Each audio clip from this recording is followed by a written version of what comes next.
Welcome! In this video, I'll be sharing with you some tips on how to use Crayola Supertip markers with water for a watercolor effect.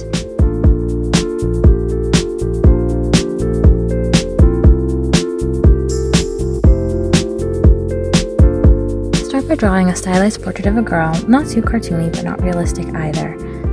And this will be the drawing that I'll use for the demonstration.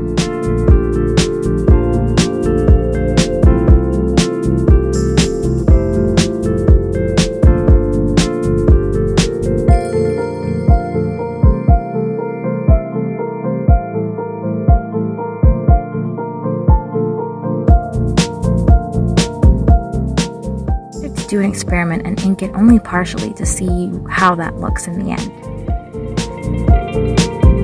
Now it's time to color. For this, I recommend using a cup of water, some plastic wrap, or any plastic lid or container you might have lying around, and a brush. I'll be using a water brush. The plastic wrap will serve as a palette to mix the colors in.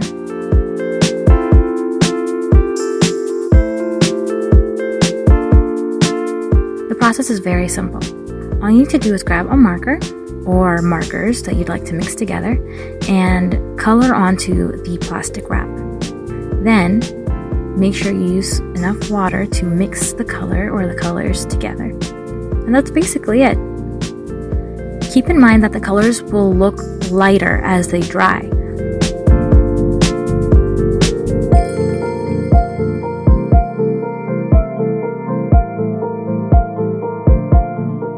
I continue to work the colors in.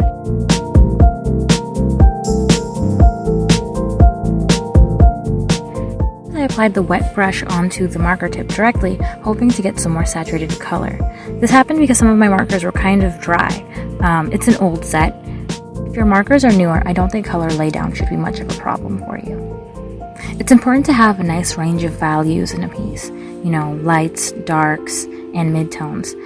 The tones for this piece were coming out pretty light, so I just put the marker on directly, and even after applying the marker directly, while the ink is still wet, you can still blend it with water.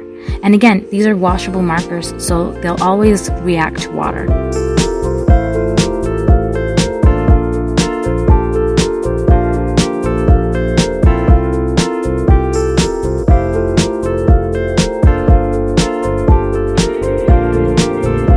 These are the results.